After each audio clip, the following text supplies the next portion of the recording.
So I'm here with Bob and his EH Ute. Bob, tell me about your car, mate. Oh, g'day, Scotty.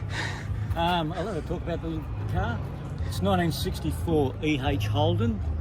It's got an LS1, a T56, and 3/4/6 gears in an IRS rear end.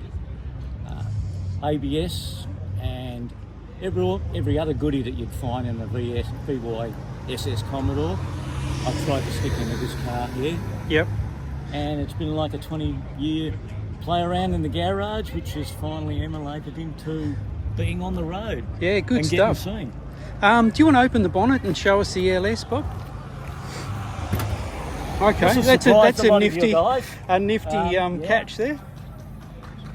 So was it? You guys, a side opening bonnet because okay. Back when I did that, we couldn't get billet hinges or anything made, and the original hinges wouldn't fit where the booster and the great big wiring loom that comes down the right hand side to run an injected motor was. Okay. So played around a lot and eventually found some hinges that sort of worked with the side opening bonnet. And catches a lot of attention. Yes.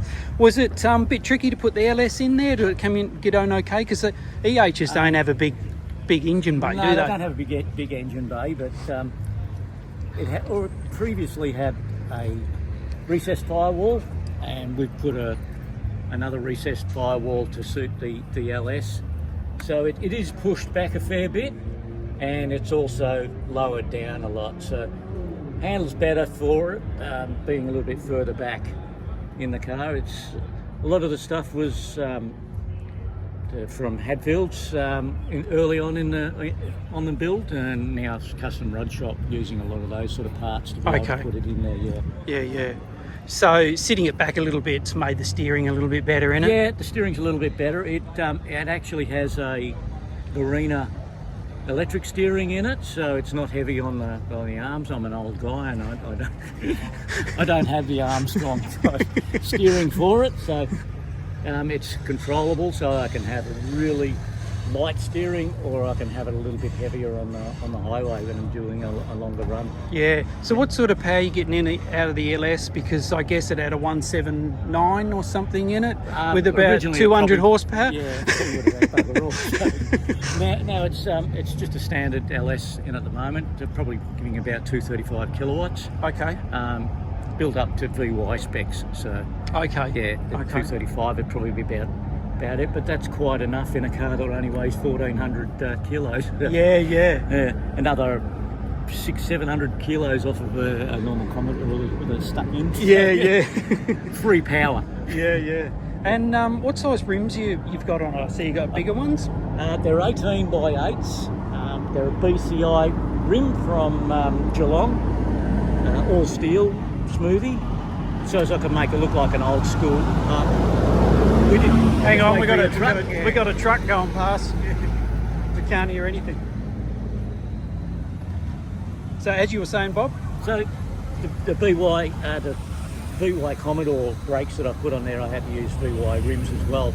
Okay. So BCI have a smoothie that's made for Commodores, and that's what we put on there. And I'd like it old school. We tried mags on it, and I just didn't like the look of the mags. I wanted to make it look something period done when it's all have it period correct. And do you want to open it up, Bob, and we'll have a look inside? So obviously full custom interior. Yeah, the bench seat. Most of the parts that I've used are sort of original Holden parts. Like it's an original console. It's an all steel console in there. Yep. Cut down, of course, to suit the Commodore transmission tunnel, because it's got a T56, takes up a lot of room in there. The centre of the seat, there's only padding in there. It's just registered as a 2-seater, not a 3-seater. Okay. The seat itself was made up out of 2 bench seats, and then all the framework was done to make it as 2 bucket seats with the framework in between. Okay. And it's all widened to suit the actual interior, so the seat goes right to the edges on. Yeah, it actually looks really comfortable in there. Yeah, we went to Bright in it. Okay. Very comfortable. I don't think we had to have too much of a rest, and we didn't get out with a sore back at all. I think that was a plus for it. Yeah, yeah. So what's the gearbox you got in there? It's a T56 6-speed Okay. manual. Okay. Yeah. So the revs get down a bit with 6-speed? Yeah, it sits on about 1,500. Okay, that's quite low, isn't it? 1,500 RPMs at 100. Okay. So it's a little bit low for it. So once you get to 110, you can put it in the 6 gear. Yeah, and then yeah. It sits at about maybe 1,500 as well. Just around about that sort of speed. Okay. Yeah, you're able to cruise there. Ah, good stuff. And what have you done to the back of it? Obviously, you've... The previous owner had put the EH quarters and EH tailgate in it, so it has the wagon rear. Okay. Not like the run over of what the normal Ute would have had, would have been the EJ tail lights, which are the rounded type tail lights in the back. Okay, so it's got EH ones in the back. So the whole rear end is done as a wagon. Yep. We put an IRS rear end in it, so as when we want to get it down low, we don't have to hump through the centre. Okay. Have a nice clean floor going through the back, which is hard to put anything in when you do a show car. You got like all this Ute, you say, I can't take anything with me. No, you don't want to scratch it, mate. You can't put anything in there. It's No. So it makes it hard for that sort of thing. When we went to Bright, it was hard, putting all those sort of things on the floor before you put the stuff on the top. Down Yeah. And you can't put anything behind the seat, can you? Does that flip forward? I can't remember. Behind the seat. Yeah, okay. Can't really get the seat far enough forward because of the console there. So. Right. And I'm a tall guy, so I don't really need to put it. I don't need to put it forward anymore. Yeah. So that's the way it's run for that. And what's the colour? Tartan turquoise, which was an original colour for the EH. Yeah. Is it a bit of a mix in it, or is it? It's probably made a little bit on the blue, more on the bluer side, but very close to the original. Some of them, the tartan turquoises, they go a little bit on the green side, some go on the blue side, depending on who mixes the paints. Okay. Yeah.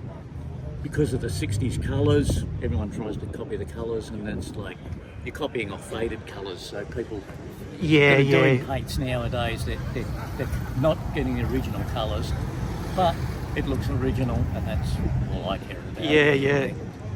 Previous owner did it this colour, and I just think it's the best sort of colour for the EH. Yeah, it really suits it actually. It shows it off really well.